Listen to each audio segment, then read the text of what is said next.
Você sabia que você pode utilizar música para melhorar vários aspectos da sua vida? Pois é.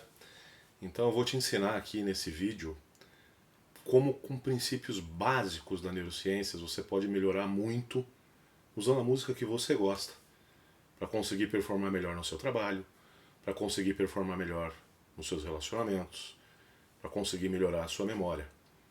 Antes de mais nada, assine o canal e ative todas as notificações no sininho, porque semanalmente eu estarei aqui trazendo para vocês conteúdo de neurociências aplicado a aspectos práticos da sua vida pessoal. A primeira coisa que a gente precisa fazer é entender basicamente um pouquinho de neuroanatomia, o que está envolvido aí. A neuroanatomia é a mãe de toda a neurociência.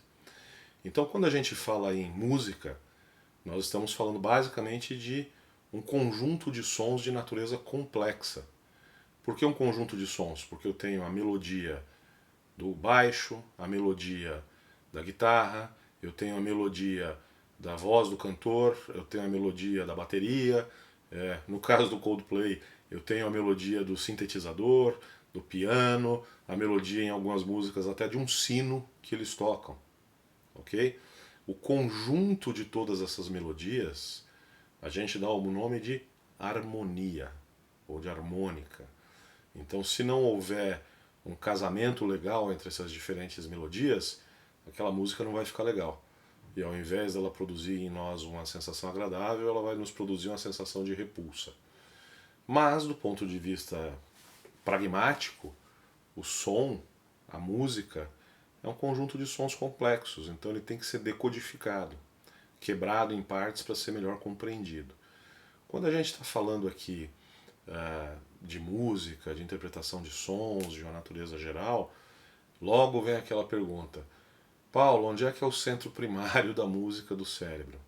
Não existe, pessoal, enganaram vocês, tá?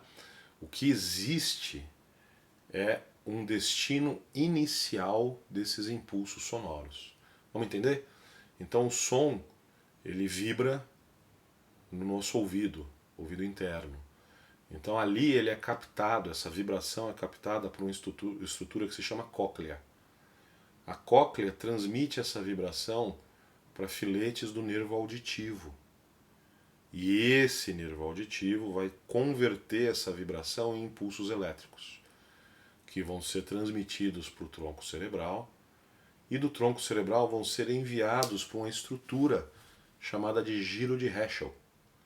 Esse giro de Herschel é uma pequena parte do giro temporal superior. Fica localizado mais ou menos aqui nessa região.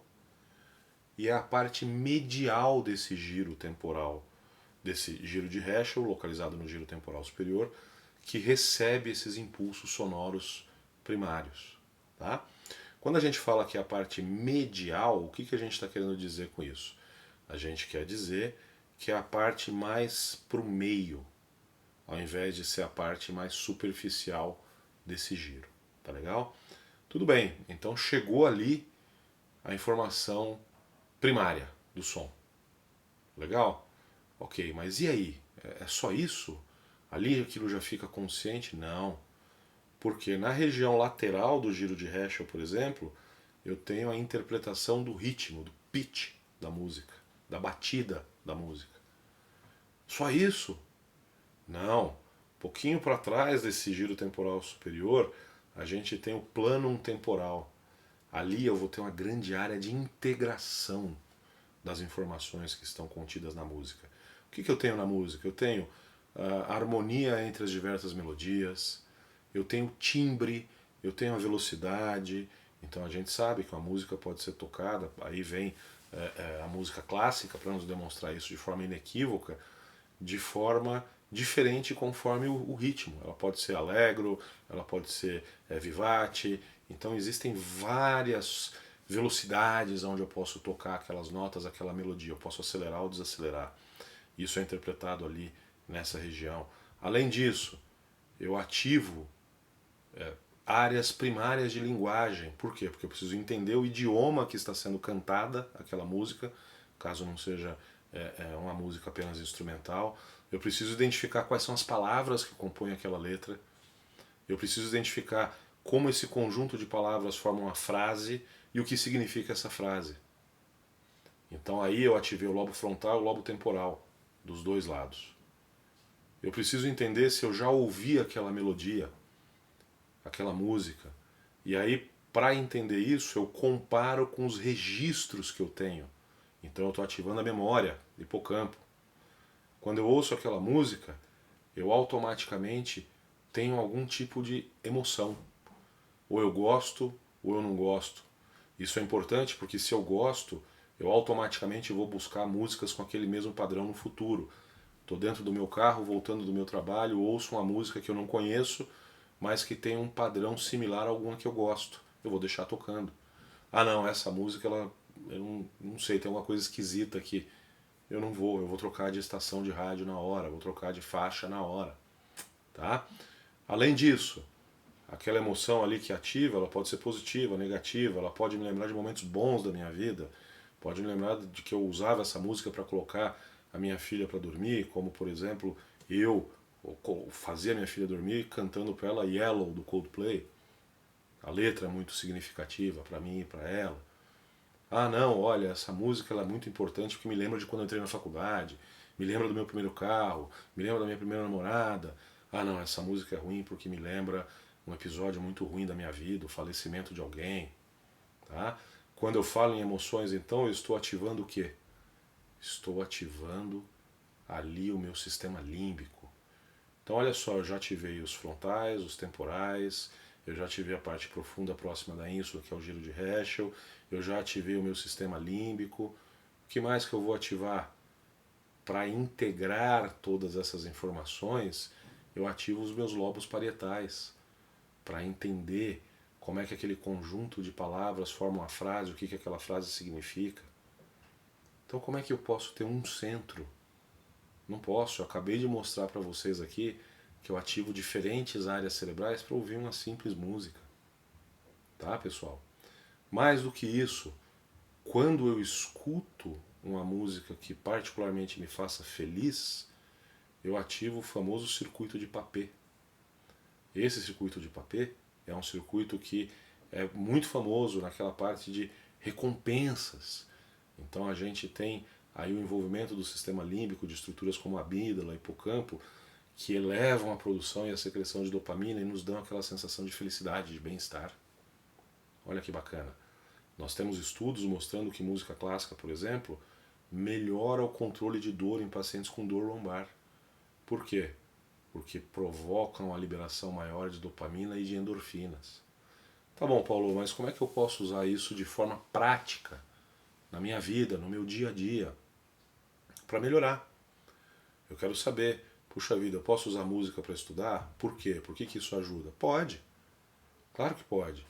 Depende da associação que você faz. Eu, por exemplo, estudava história ouvindo música clássica. Eu ouvia, por exemplo, a nona de Beethoven para estudar acontecimentos muito decisivos na história mundial. Por exemplo, queda da Bastilha, 1789. Eu usei a nona de Beethoven. E aí quando isso caiu no meu vestibular, eu falei, caramba, esse detalhe aqui eu não me lembro. Mas eu lembro que eu ouvi a nona de Beethoven, eu construí essa associação. E aí quando eu lembrei da nona de Beethoven, eu comecei a lembrar dos acordes, dos movimentos daquela peça, aí eu fui me lembrando dos detalhes. Porque quando eu inseri a música associada com uma matéria difícil, cheia, rica em detalhes, automaticamente eu introduzi um gatilho naquela memória. E aí quando eu acionei esse gatilho, ele me trouxe com ele todos aqueles detalhes que espontaneamente eu não tinha me lembrado. Legal, aprendi como é que eu vou fazer aí para associar a música, né, com a memória, como eu vou fazer para memorizar mais facilmente uma matéria que esteja às vezes difícil para mim. Mais do que isso, existem estudos, inclusive um dos brinquedos mais vendidos nos Estados Unidos para bebês foi um brinquedo que tinha algumas partes de Mozart.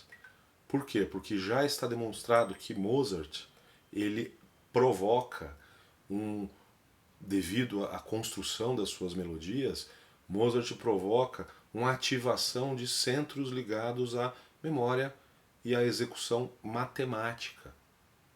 Então já está comprovado que quando a gente expõe bebês a melodias de Mozart, a gente está estimulando o desenvolvimento dessas áreas. Olha que bacana. Isso não é legal? Você usar a neurociência para estimular o seu filho a ter um desempenho cognitivo melhor lá na frente, com um brinquedinho bobo assim que toca 10 segundos de Mozart? Olha que interessante.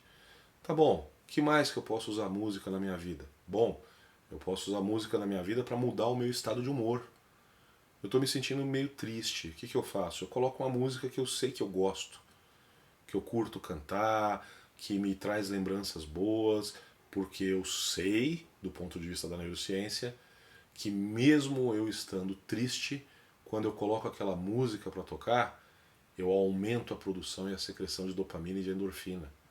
E isso vai me trazer aquela sensação de felicidade, aquela sensação de bem-estar. Olha só, você está usando a música para hackear o seu cérebro. Isso não é bacana? Isso é excelente. Doutor, e do ponto de vista médico? Meu cirurgião falou que é maluco, que ele gosta de operar ouvindo música. Pois é, eu, neurocirurgião, faço isso frequentemente. Existem estudos mostrando que isso é benéfico ou maléfico? Existem. Então, pessoal, existem estudos, por exemplo, que pegaram pessoas que estavam treinando cirurgia laparoscópica, aquelas que a gente faz por vídeo, não é? E ouvindo diferentes gêneros e em diferentes volumes, né? Então, por exemplo, pessoas fazendo tarefas de treinamento em cirurgia laparoscópica que estavam ouvindo um rock mais leve, em volume médio, tiveram uma performance melhor do que aqueles que não estavam ouvindo música. Como? Velocidade e, além da velocidade, precisão. Você não quer que o seu cirurgião seja mais preciso e mais veloz para fazer a sua cirurgia? Que mais? Curiosamente, quando a gente aumentava o volume dessa música, aí a performance do camarada caía. O que mais que eles testaram? Rock and roll mais pesado, músicas com um tempo mais rápido e com mais energia, elas produziram ganhos ainda maiores em velocidade e precisão, especialmente naquelas cirurgias mais complexas. É como se elas levassem um cirurgião para dentro de um túnel de alto rendimento e melhorassem as características dele, melhorasse o foco do cirurgião e com isso melhorasse a sua rapidez e a sua precisão em movimentos altamente delicados. Bacana? Então, ao invés de você se preocupar com o seu cirurgião porque ele vai ouvir música, incentive ele a ouvir música. O que mais que a gente pode aí entender de performance da música, né? A gente associa aí música com tantas coisas boas na nossa vida. Olha só que bacana essa informação também de neurociências. Os neurônios, eles, como vocês sabem, transmitem impulsos elétricos de um ao outro pelas sinapses. Como existe eletricidade, existe um movimento oscilatório. Então existe uma oscilação natural na transmissão, na energia que passa por esses neurônios. O que mais que eu consigo fazer com a música? Olha só, pessoal, os neurônios, de uma forma geral, eles transmitem impulsos elétricos, correto? Muito bem. O que esses impulsos elétricos têm em comum com a eletricidade normal da nossa casa? Apresentam um padrão oscilatório, um padrão de onda, assim como as ondas sonoras. Então já está comprovado que quando eu ouço determinadas frequências de música, eu consigo meio que sincronizar a transmissão dos meus neurônios com o impulso sonoro que eu estou ouvindo. Mas, se eu adianto um pouquinho essa transmissão de onda sonora, é como se eu estivesse dando uma dica para o meu cérebro, para o meu neurônio, de qual é o passo seguinte que vai vir. Então eu meio que preparo o meu neurônio, sem falar nada, somente com o estímulo auditivo da música, para fazer o próximo passo. Com isso eu melhoro o quê? Eu melhoro a minha eficiência. Então olha só, eu já dei dica para vocês aqui de como é que a gente faz para melhorar a nossa memória, estudando alguma matéria mais complexa.